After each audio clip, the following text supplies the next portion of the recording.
Bueno, va de nuevo a todos que se vayan sumando. Muy, pero muy buenos días. Espero que vayan llevando una linda cuarentena, aunque las cuarentenas no son muy fáciles de llevar, por así decirlo.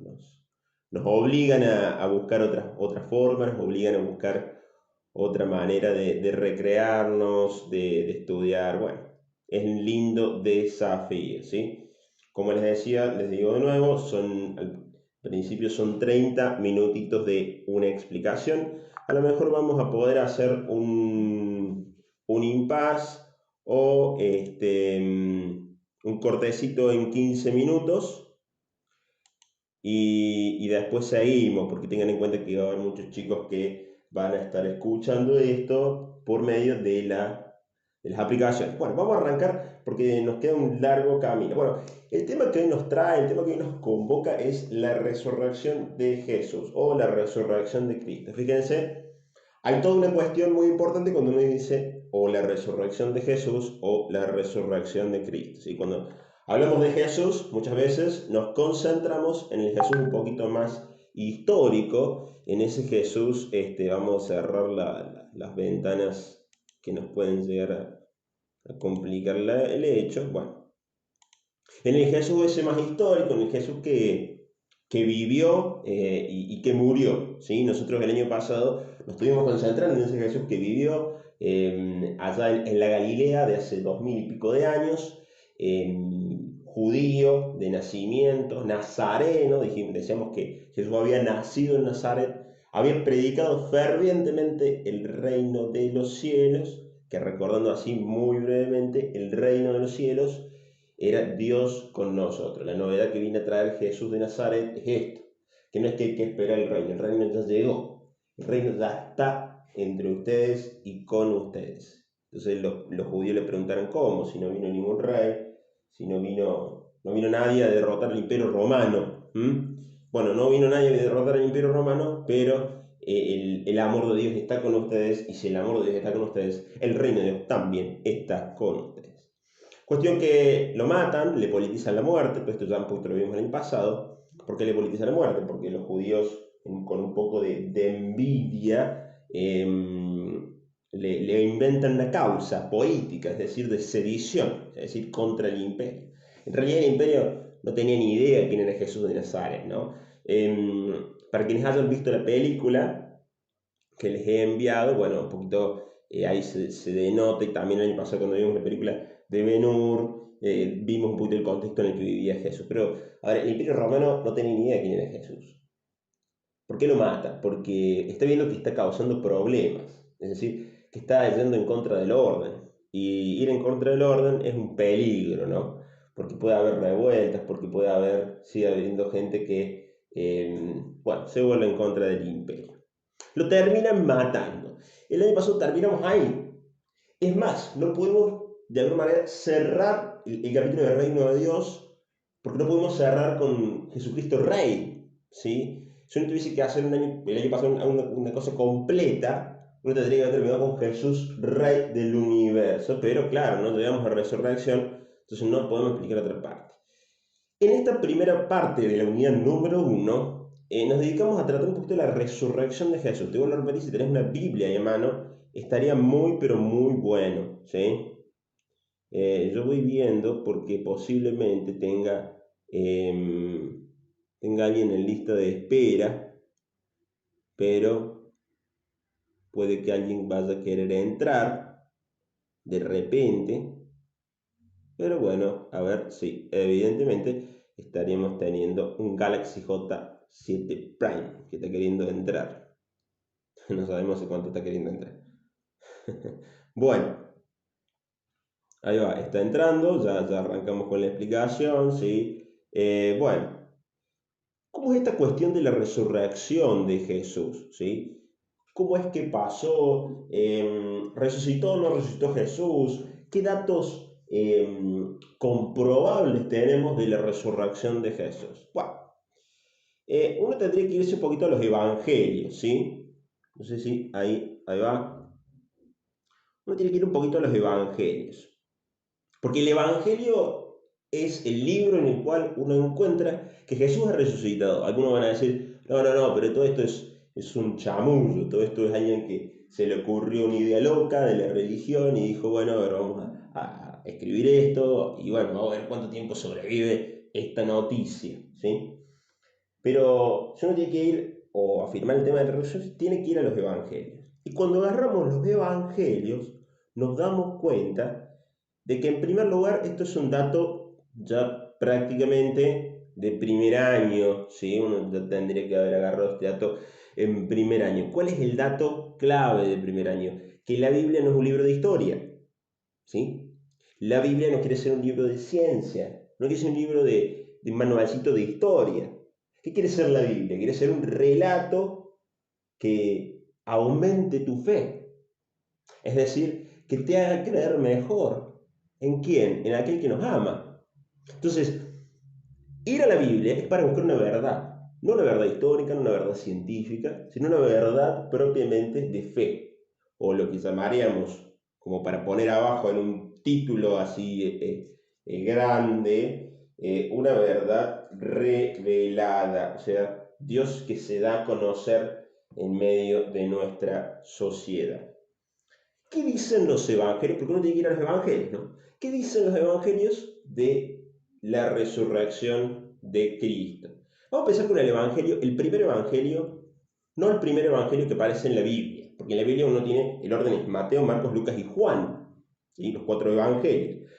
Pero el primero que se escribe hacia el año 65, 70 después de Cristo, o sea, estamos hablando que el primer evangelio se está escribiendo 30, 35 años después de la muerte y resurrección de Jesús. El primer evangelio se escribe por ese año 70, 66, por ahí los historiadores no están de acuerdo en cuánto tiempo. Pero vamos al evangelio, ahí voy marcando el dedito, el evangelio de Marcos, ¿sí? Lo primero, ¿qué dice el Evangelio de Marcos sobre la resurrección? Dice, una de las primeras cosas, uno tiene que ir, a ver, los ubico un poco también en los textos. Estamos en Marcos capítulo número 15, a partir del versículo número 42, ¿sí? Marcos 15, capítulo 15, versículo 42 en adelante. Bueno, una de las primeras cosas que parece es que José de Arimatea, un judío, entierra el cuerpo de Jesús. O sea, lo lleva a una tumba que él tenía de la familia, y lo entierra. Al día siguiente, las mujeres van al sepulcro. Y atención con esto, porque este es un dato muy interesante. Dice así: las mujeres van al sepulcro y se encuentran con un joven vestido de blanco. En el texto dice así: pasado el sábado, María Magdalena, María, la de María de Santiago y la Salomé, compraron aromas para envasadarlo en el cuerpo de Cristo, ¿sí? Versículo 5. Al entrar en el sepulcro, vieron a un joven sentado al lado derecho. Fíjense, no dice un ángel, dice un joven. Que bueno, yo puse ahí ángel porque se puede interpretar por un ángel, pero bueno, hay que ver las traducciones que ustedes también tienen en la Biblia. Él les dijo: no se asusten. Si ustedes buscan a Jesús el Nazareno, qué lindo eso, porque no dice Cristo, ¿no? Dice Jesús el Nazareno. O sea, este evangelio está más conectado con la vida histórica que Jesús que los otros evangelios.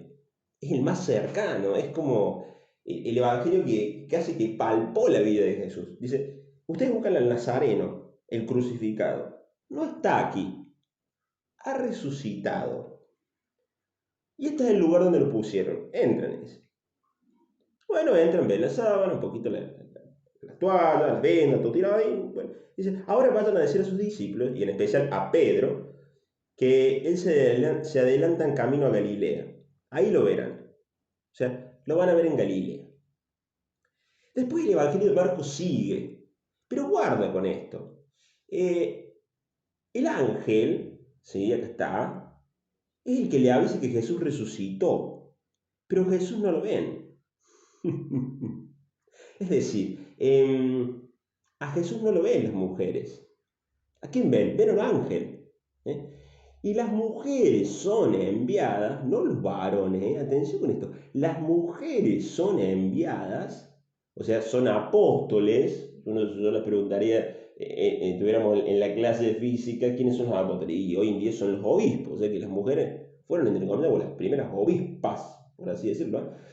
Las mujeres son enviadas a anunciar la resurrección. Y acá hay un dato interesante. El texto original, el original, digamos, la primera edición del Evangelio de Marcos, culmina en Marcos 16:8. O sea, culmina en: las mujeres salieron corriendo del sepulcro, estaban asustadas y asombradas, y no dijeron a nadie porque tenían miedo. Chao, se acabó el Evangelio. Entonces uno dice: no, para, ¿qué onda? ¿Y qué pasó con Jesús que se aparece a otro? ¿Qué pasó con Jesús que después están todos los apóstoles reunidos y se aparece? ¿Qué pasa con Pentecostés? ¿Qué pasa con...? Igual empezás a hacerte preguntas porque la verdad que te descoloca esto. Claro, el original, la primera versión o la primera edición del libro de Marcos, no tiene el resto. Después sí, después ahí vemos, dice en algunas Biblias, en mi Biblia, por ejemplo, dice conclusión del Evangelio. Ya ahí te aparece toda la conclusión y ahí se le aparece Jesús.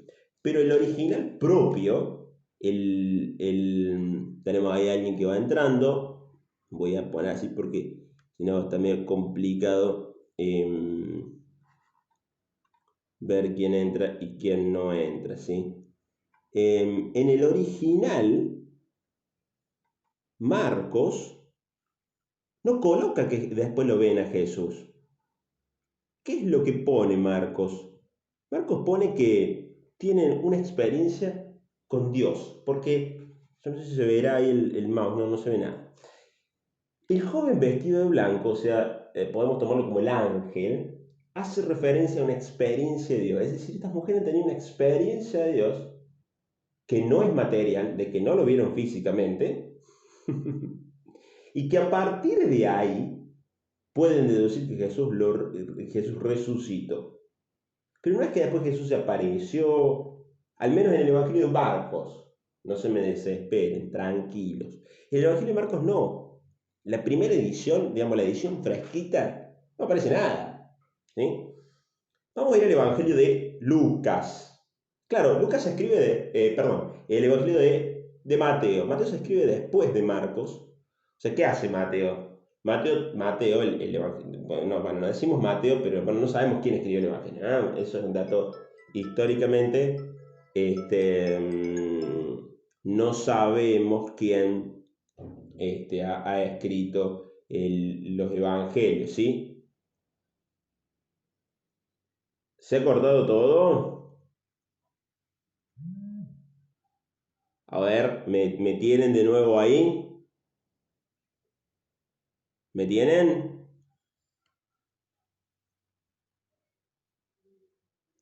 ¿Retomamos? ¿Sí? Bueno, sí, recién se ve que hizo una llamada, entró una llamada, claro, estoy grabando desde un celular, entonces bueno, hizo una llamada y ha cortado todo. Bueno, en lo que estábamos, el Evangelio de Mateo se escribe a partir del Evangelio de Marcos, o sea, es como que Mateo, ya es lo que les decía, ¿no? Mateo no es que es Mateo, ¿ah? Es una comunidad que escribió el Evangelio, históricamente estoy hablando, ¿no? Es una comunidad que escribió el Evangelio y dijeron: bueno, a ver, vamos a ponerle Mateo en honor a alguien.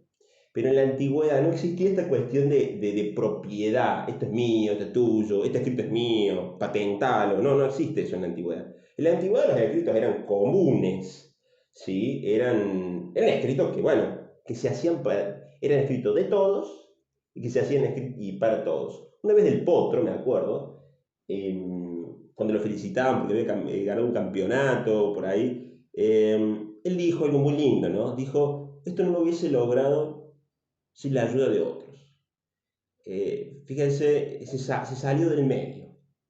Se sacó un poco el ego de encima, el tenista, y dijo: esto no lo hubiese logrado si no hubiese sido porque otros me ayudaron. Qué lindo tener en cuenta que nuestros logros no son muchas veces nuestros, así individualistamente, sino que son de todos. Bueno, vamos al Evangelio de Mateo. Mateo toma ese Evangelio de Marcos y dice: no, yo le voy a hacer una reedición, le voy a poner otra impronta. Y así con todo esto, ¿sí?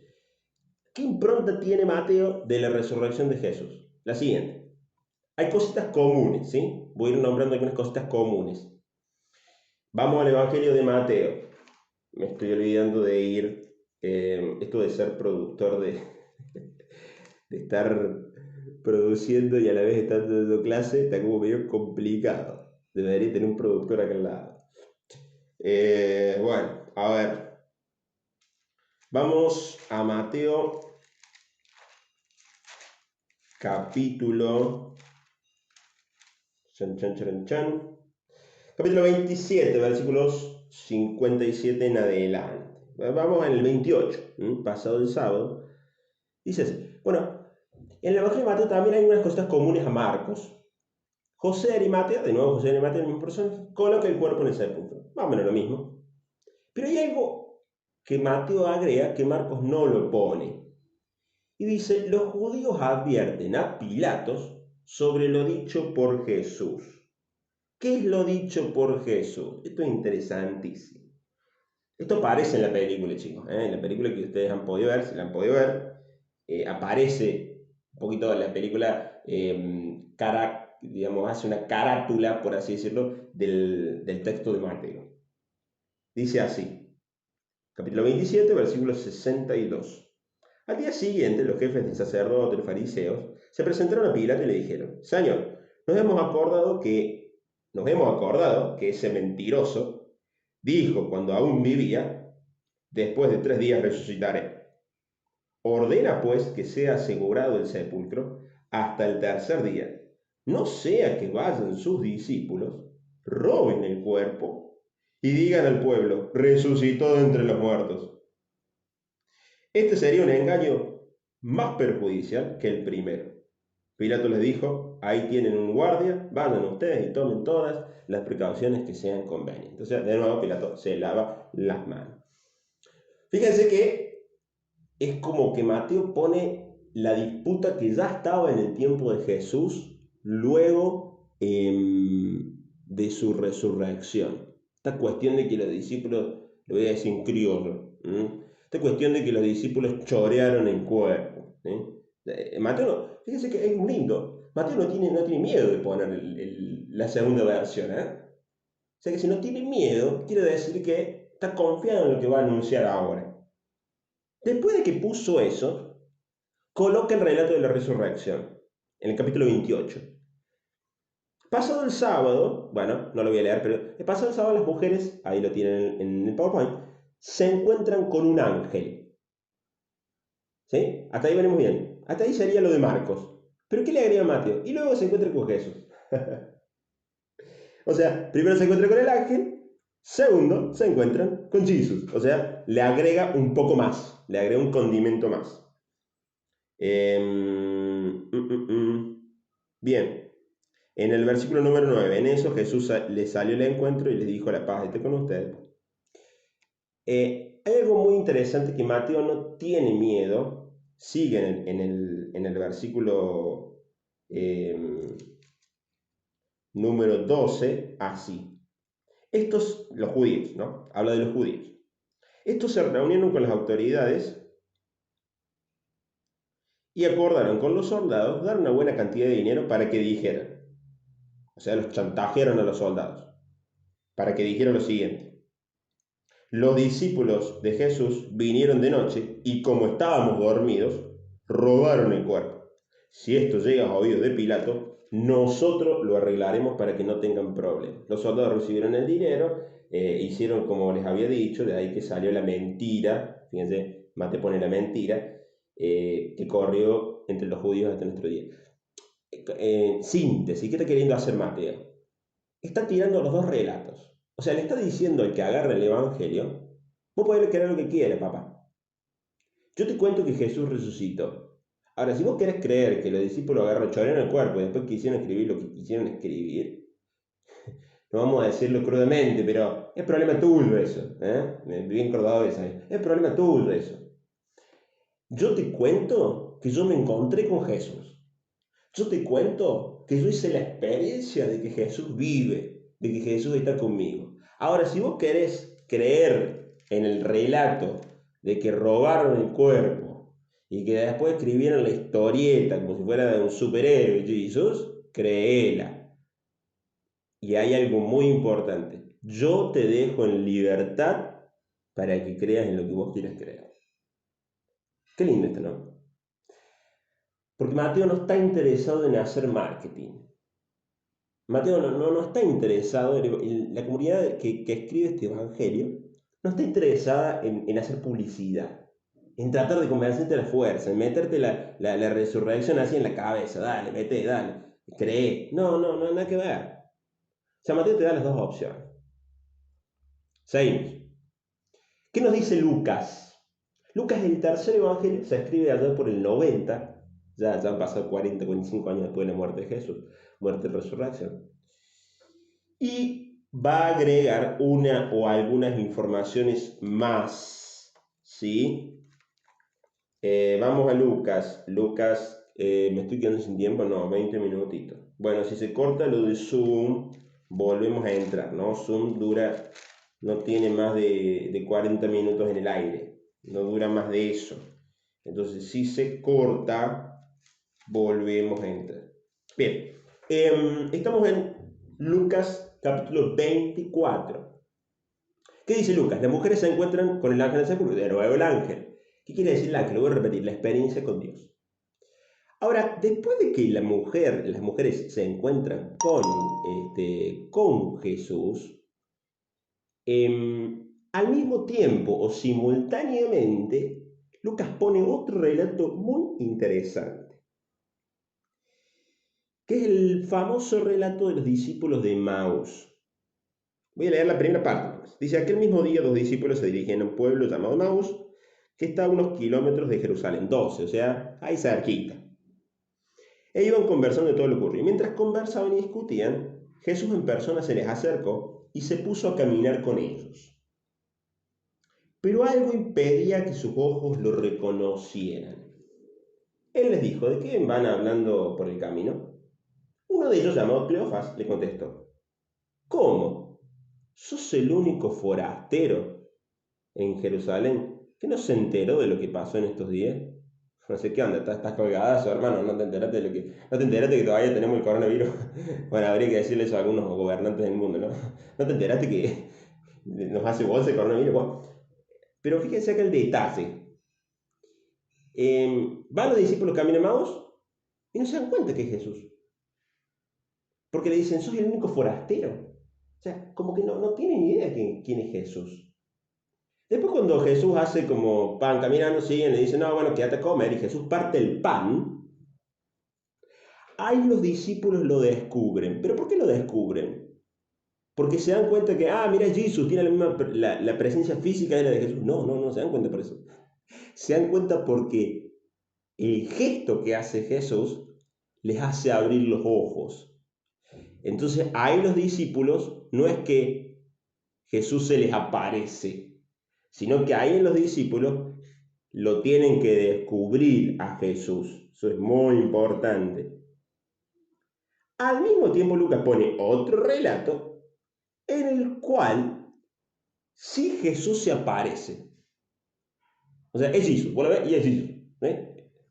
Y hay algunos que dicen, no, eso es una visión, están todos locos. Bueno, es difícil que sea una visión de uno, porque, digamos, cuando todos ven lo mismo, o estamos todos locos, o bueno, o no sé, que es como los exorcismos, ¿viste? A ver, vos estás en tu casa y de repente ves que, no sé, qué sé yo, la silla empieza a volar. Decís, bueno, estoy loco. Ahora cuando tu hermana, tu papá, tu mamá empiezan a ver que la silla empieza a volar, o hay dos opciones, o están todos locos, o bueno, o eso no es real, ¿sí? ¿No? O eso es real, preferimos creer que es real, ¿eh? Jesús se aparece, no hay que descubrirlo, no es que ellos lo ven, se deja ver. Atención con esto, y esto es para notar, ¿eh? Esto es para notar. No es que ellos lo ven, se deja ver. Hay una diferencia importante, porque no hay un esfuerzo humano para ver a Jesús. Jesús se da, se muestra, Él es libre para mostrarse, ¿sí? Entonces, hay algo, dice coma ahí, pero es come. Algo muy importante. Cuando Jesús se aparece, dice que traspasa paredes, porque claro, dice que todos los discípulos con la puerta cerrada, y de repente Jesús se aparece, bueno, traspasó las paredes, ¿no? Claro, dice, es un fantasma. Entonces agarra Jesús y dice, ¿qué tienen ahí? Un pedazo de pescado. Bueno, también lo como. Y come Jesús el pedazo de pescado. ¿Qué intención está queriendo poner Lucas ahí? Que en realidad Jesús no es un fantasma. O sea, la resurrección de Jesús no hay que entenderla como un fantasmita. Ya voy a dar la conclusión de cómo hay que entenderla. Estoy repasando todos los evangelios. No es un fantasmita, ¿eh? Es Jesús. ¿Sí? Ahora, ya en Lucas tenemos como dos maneras. Una en la que los discípulos tienen que descubrirlo y en la otra en la que Jesús se deja ver. Estas dos maneras se resaltan o se ponen con fuerza en el siguiente evangelio que fue creado allá por el año 100 después de Cristo, 110 más o menos, en donde Juan retoma todos los evangelios y es como que llega, es como que pone la versión, la Play 4, ¿no? Marco la Play 1, el Play 2, el Play 3, bueno, ya sale la 4, e inclusive el 5, el 6 y el 7, o sea, tiene gráficos que voy a decir, es una locura, eso no sé, para jugar el Call of Duty, bueno, una bestialidad, ¿eh? Vamos al Evangelio de Juan. Oh, y nos queda, che, estamos en 30 minutitos. Ay, qué triste. Se nos va a acabar un poco el tiempo. En Juan hay una cuestión muy interesante. En primer lugar, vamos al Evangelio de Juan. Voy a decir, bueno, ¿dónde Juan? Ahí les digo. Evangelio de Juan, capítulo número 20, ¿sí? Lo tenemos que leer. Vamos a ver si lo hacemos rapidito. El primer día de la semana, después del sábado, María Magdalena, de nuevo María Magdalena, fue al sepulcro muy temprano cuando aún estaba oscuro. Bueno, vamos a saltear al 11. Dice así, María se había quedado llorando fuera del sepulcro. Mientras lloraba, se inclinó para ver adentro y vio dos ángeles, de nuevo los ángeles, sentados donde estaba el cuerpo. Los ángeles le dijeron a María, mujer, ¿por qué lloras? ¿A quién buscas? María le responde, porque se han llevado a mi Señor y no sé dónde lo han puesto. Dicho esto, se dio vuelta y vio a Jesús de pie, pero no sabía que era Jesús. Fíjense que pasa lo mismo con el Evangelio de Lucas. Lo ve a Jesús, pero no sabe que es Jesús. Atención con esto. Ella cree que era el cuidador del huerto. O sea, ella cree que es el jardinero. Entonces, ¿quién es? ¿Es Jesús o el jardinero? Y si nos vamos a Lucas, ¿quién es? ¿Es un forastero o es Jesús? ¿Ah? Ahí está, guarda con eso. Dice, ella creyendo que era el jardinero, el que cuidaba ahí el jardín, diríamos hoy el loco que está cuidando el jardín de los cementerios, ¿sí? El jardinero le dijo, mujer, ¿por qué lloras? ¿A quién buscas? Casualmente lo que le dijo lo mismo el ángel, ¿no? Entonces, ella le dijo, Señor, si tú te lo has llevado, dime dónde lo has puesto y yo me lo llevaré. Hasta ahí, fíjense, este texto parecería muy original de Juan, pero no es original de Juan. Uno tiene que leer antes el Cantar de los Cantares, no lo busquen, lo voy a leer yo, ¿no? Cantar de los Cantares, capítulo 3, versículo del 1 al 3. ¿Sí? 28 minutos, vamos rapidito, se nos va acabando el tiempo. Cantar de los Cantares 3, del 1 al 3, que dice así. El Cantar de los Cantares es un librito, un poema de amor, como para hacer una intro bien rápida. Dice, sobre mi lecho, o sea, sobre mi cama, por las noches, yo buscaba al amado de mi alma. Lo busqué y no lo hallé. Nos estamos quedando sin tiempo. Lo busqué y no lo hallé. Me levantaré, pues, y recorreré toda la ciudad, por las calles y las plazas. Lo buscaré al amado de mi alma. Lo busqué y no lo hallé. Me encontraron los centinelas y los jardineros, fíjense de nuevo jardineros, esos que andan por la ronda de la ciudad. Y les pregunté, ¿han visto a mi amado? Apenas los había dejado. Fíjense, Juan está queriendo retratar Bueno, se nos ha cortado sí, vamos a volver en un ratito. Este texto, como les decía, es un reflejo del Cantar de los Cantares, capítulo 3, versículo 1 al 3. Es decir, ¿Qué hace Juan? ¿Qué hace la comunidad que escribe el Evangelio de Juan? Retoma este texto del Antiguo Testamento y en ese personaje que el Cantar de los Cantares enuncia que busca el amado del alma, la retrata también a María Magdalena como la amada que busca del Señor. Entonces hay un paralelo muy importante. Estos días estuve escribiendo una historia sobre esto y también puse una canción que iba por la misma tónica. Pero acá lo interesante es lo siguiente. María Magdalena tiene que descubrir a Jesús resucitado. ¿Y cuándo lo descubre? Cuando la llama por el nombre. Qué lindo esto, ¿no? Cuando Jesús la llama por el nombre, la reconoce a Jesús. No, no era el jardinero, era Jesús. Un poquito más adelante, en los versículos más adelante, Jesús le dice, no me retengas. O sea, ¿qué le está queriendo decir con esto? María, nuestra relación ya no va a poder ser de la misma manera que era antes, o sea, de manera física, sino que nuestra relación va a cambiar totalmente. Un poquito más tarde, Jesús sí se aparece a los 12. Fíjense, se aparece. No es que lo tienen que ver, no es que lo tienen que descubrir. Y un poquito más adelante, sobre todo, los amigos de Jesús van a pescar y uno de los discípulos ve a un tipo en la playa que le dice, muchachos, ¿pescaron algo? No, no pescamos nada. Bueno, tiran la red de la derecha. La tiran, sacan tanta cantidad de peces. Y uno de los discípulos le dice a Pedro, hey, es el Señor. Ese discípulo descubre a Jesús en la playa. ¿Sí? Fíjense esta imagen. Quiero que vean esta imagen, porque retrata un poco lo que acabo de explicar. Fíjense, uno de los discípulos se da cuenta que es Jesús, pero en realidad no sabemos si es Jesús. ¿A qué responde esto? Esa es una forma en la que el discípulo tiene que descubrir a Jesús. La otra forma, Jesús se aparece a sus discípulos, ¿no? ¿A qué responde esto? ¿Qué concluimos? ¿Qué es la resurrección de Jesús? En primer lugar, la resurrección de Jesús no es una reanimación de cadáver, chicos. O sea, no es un volver de nuevo a esta vida. Dios resucita a Jesús en el Espíritu, ¿sí?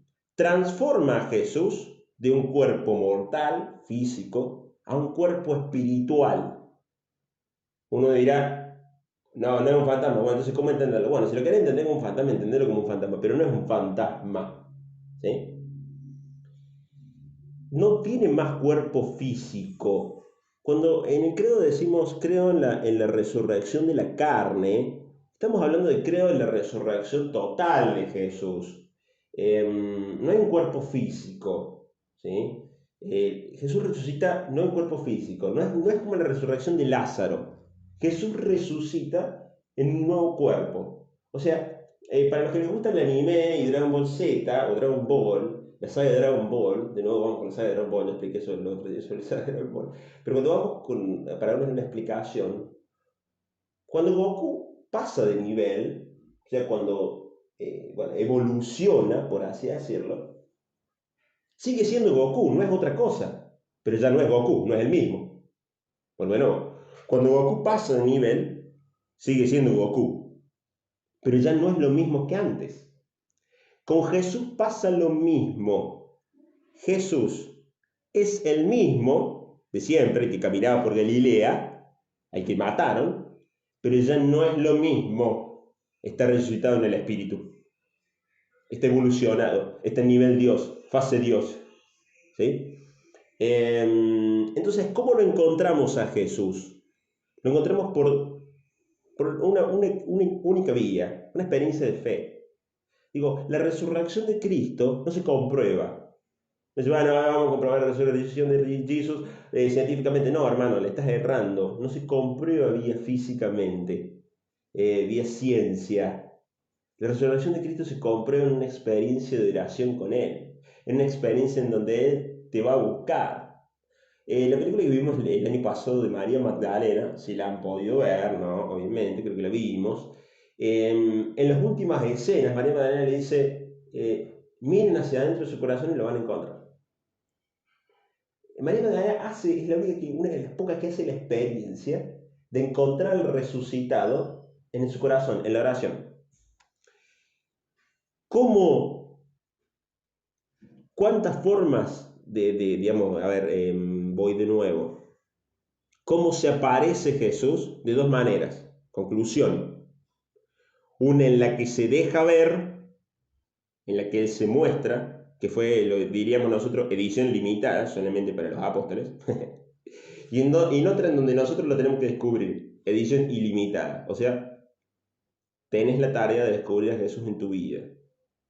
O sea, Jesús no se te va a aparecer. A lo mejor sí, ¿por qué no? Pero no es que se te va a aparecer. Lo más normal es que no. Lo más normal es que vos... Tenía ahí alguien esperando en la lista de espera. Lo más normal es que vos encuentres a Jesús en el medio de tu vida, caminando con vos, estando a tu lado. ¿Sí? Vamos a ir cambiando, vamos a ir cerrando. Bueno, fue un poquito larga la explicación, pero bueno, esa fue la idea de un poquito de tratar la cuestión de Jesús. Quedará para la próxima vez por qué decimos que Jesús es rey, en qué sentido decimos que es rey. Hay una diapositiva más, pero bueno, la intención es esa. La resurrección de Jesús no es un dato científico, no hay que comprobar a Jesús, no hay que comprobar su resurrección. Es una experiencia de fe, ¿sí? Encontrar a Jesús lo encontramos en nuestra vida, pero el resucitado es el viviente en el Espíritu. Eso para que anoten, ¿no? El que resucitó es el que vive en el Espíritu.